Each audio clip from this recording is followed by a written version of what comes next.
They never came from the sea. That's what they always say. But the truth does not float on the surface, it sinks. In the silence beneath, something still breathes. In 1932, beneath the salt-slick cliffs of the Black Sea coast in northern Anatolia, a shepherd named Haluk disappeared. His goats returned alone at dawn, soaked and shivering, their hooves caked with mud as if they de-wandered into the sea and crawled back out of it. It was one of those words sewn into the seams of forgotten languages, older than Greek, older than Hittite. When spoken, it feels like breathing water, half choke, half prayer. Local children whispered that Haluk had followed the voices. Tiny bone structures along the neck vertebrae resembled cartilaginous frills, not unlike those of an axolotl, and the eyes. The orbital sockets were vast, cavernous, and more rounded than anything human. It wasn't just a mutation, laughed out of conferences. He lost tenure, lost funding, lost faith, until Haluk vanished. And in a tavern reeking of salt and tobacco, a woman in her 90s told Voss, "My grandmother said they still come for the lonely." And on the 5th day, in the shadow of a dead fig tree, the soil changed. It turned from brown to black wet and reeking like something had been rotting beneath it for millennia. Merhalki, it can smell your breath if it tastes like regret. It was a Valushinor, a branch of it no one dared admit. A German ethnography named Dr. Ulrich Voss arrived in the village weeks later, dressed in black and curiosity. He wasn't chasing fairy tales, he was chasing bones. Old fishermen, toothless and blind, spat into the waves and said, "The Merhalki took him." He listened when he should have run. The femur curved like a bow, and the ribs 36 of them.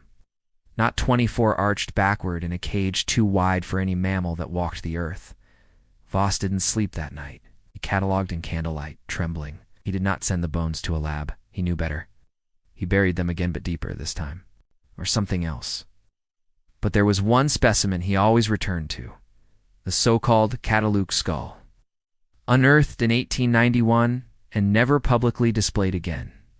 It was held in the basement of the Istanbul Archaeological Museum, mislabeled as ritual deformity. But Voss had seen it. And he knew. Until, in 1946, his body was found in his study lungs, full of salt water. No sign of forced entry, no open windows, are harder to bury.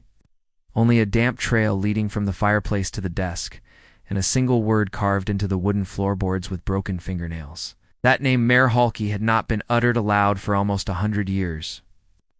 But Haluk's vanishing sparked something. Voss had spent decades studying anomalous physiologies, ancient skulls elongated unnaturally, rib cages that seemed designed to collapse inward, nasal cavities that could have filtered air. But the surviving accident?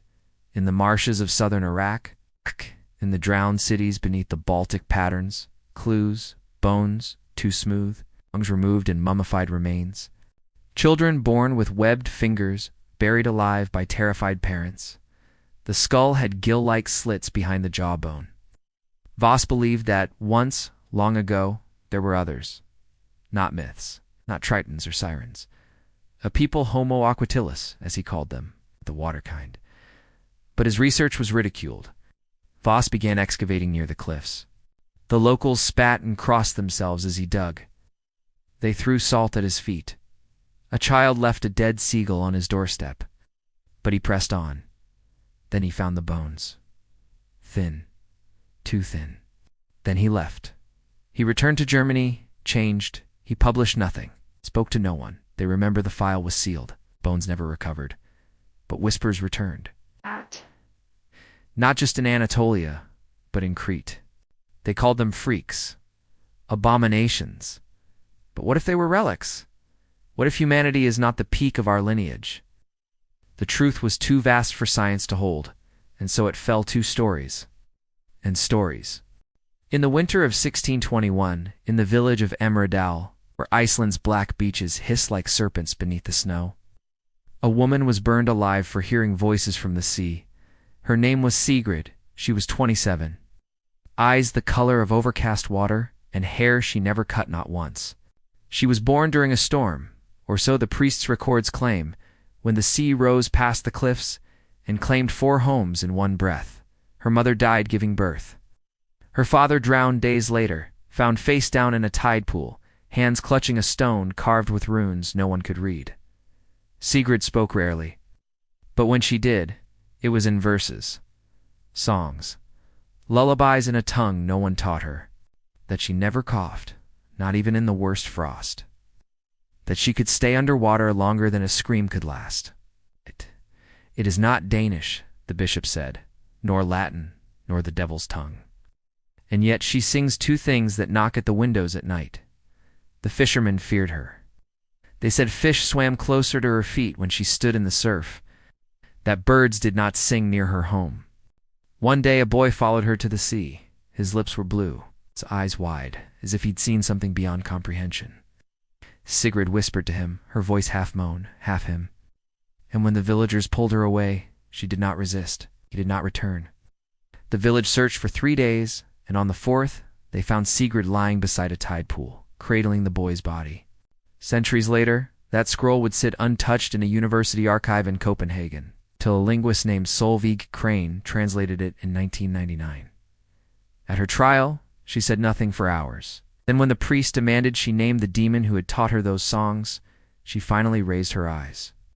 "There is no demon," she said, "only memory, only longing." The ones who rose at dusk, skin glistening, mouths closed, eyes open, they condemned her to fire. On the morning of her execution, the sea turned black.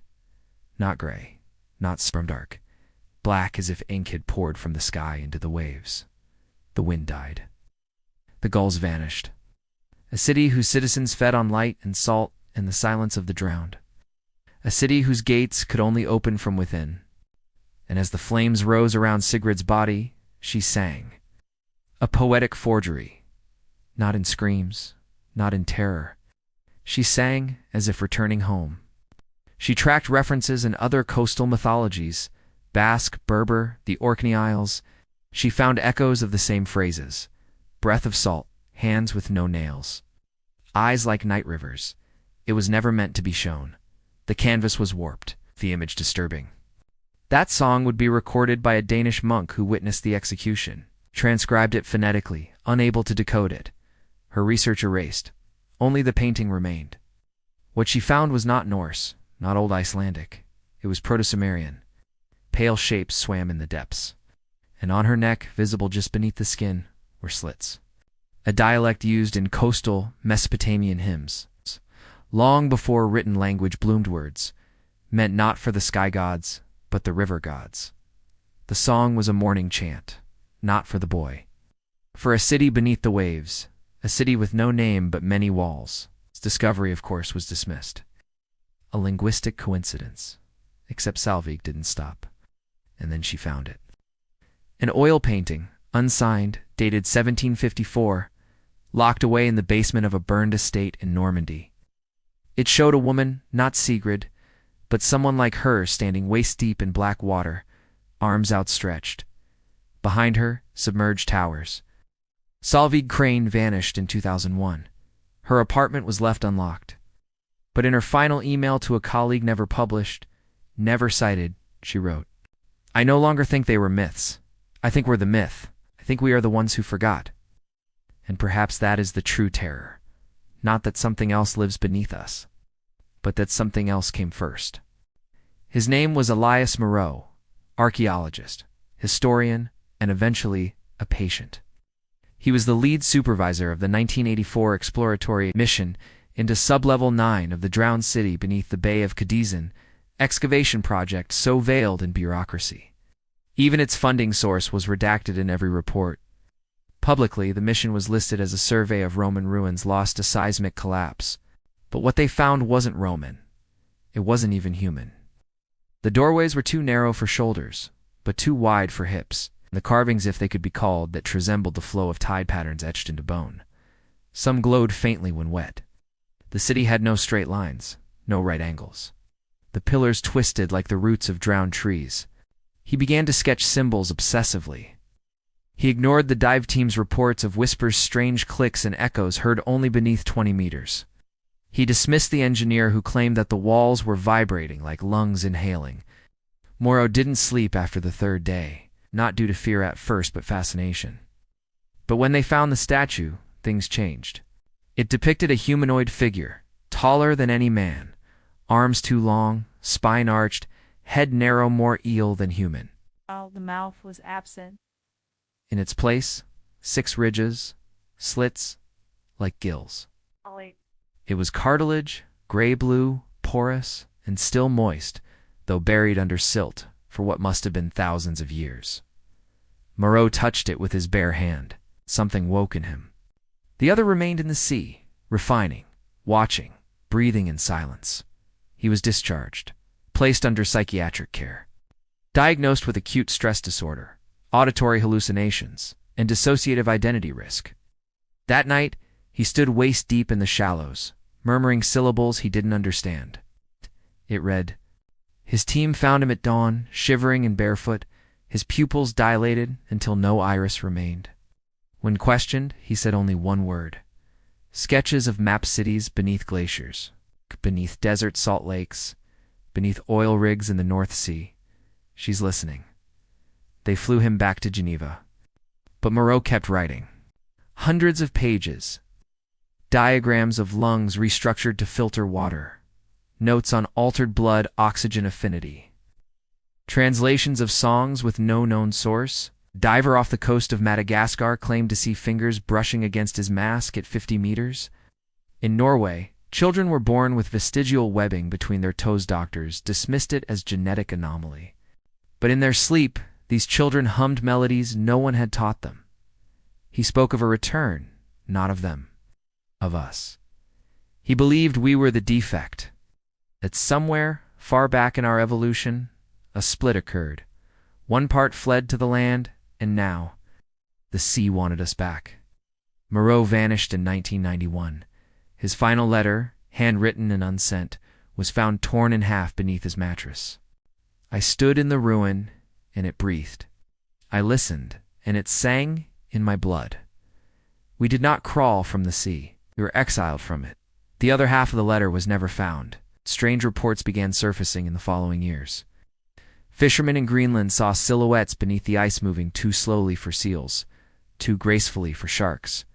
In 2004, a submarine drone off the southern coast of Japan recorded a sound, low, pulsing, repeating. When sped up, it resembled human speech. 3 words, looped. You forgot us. Governments buried the footage. Scientists ignored the coincidences. But stories spread. And Elias Mora, whether he jumped or was taken, was never seen again. Only his voice remained, etched into the obsidian plates recovered from the dig site. Plates that no one could decode. No one, except the children who dream in water. I remember drowning. Not the struggle, no thrashing, no fight. Just the cold. It wrapped around my lungs like a second skin. My throat refused to scream. The river above me folded shut. The sun blotted out like an old flame dying in its oil. I was 7 years old. No one came for me. No one heard. Except her. She didn't speak. She didn't have to. Her hands cradled my face, and I remember her eyes wide, black, and endless. She didn't blink. She only stared, as if searching for something in me. Recognition, perhaps. They couldn't explain the lack of brain damage, the absence of panic. They found salt crystallized deep in my sinuses, not fresh water, though I'd fallen into a river. And then I breathed. Not air, water, and it did not hurt. They found me hours later washed ashore, unconscious but alive. The doctors called it a miracle. But in sleep I still see her, the woman in the current, her neck lined with slits that opened and closed like petals. She hums to me, not with voice, but with memory. My parents moved. Changed my name, told me never to speak of it again. The reports, the sealed letters, the forgotten bones. Elias Moreau, Sigrid the drowned witch, the childless caves in Anatolia, the carved stones in Niger, the breathing ruins of Cadiz. But I remember, and I have not drawn a full breath since that day. It told me it was trauma, a psychological scar. I remember things I should not know, words no one taught me. A mutation that crawled from the womb of the sea and forgot its mother. We made fire and wheels and gods with faces. But down there, in the cold cathedral beneath the tide, they kept singing, waiting. songs no one recorded, cities I've never seen but could map blindfolded. I grew up reading everything they buried, and now I understand. We were not the beginning. We were not chosen. We were the break. A rupture, not in vengeance, in grief, because we left, we forgot. Some say we evolved to breathe air, but I say this, we learned to lie to our own blood. Because even now, in silence, if I place my ear to water, I hear them. They are not coming. They have always been here, watching, listening.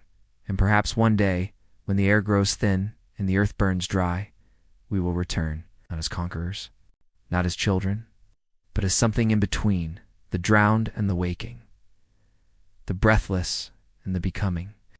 And when that day comes, we will not need lungs, only memory, only salt, only the songs we buried in ourselves. Thank you for watching. If this tale whispered something strange to you, something that feels like home, perhaps you too have heard the sea breathe your name. Until next time, don't listen too closely to the water. It remembers more than we do.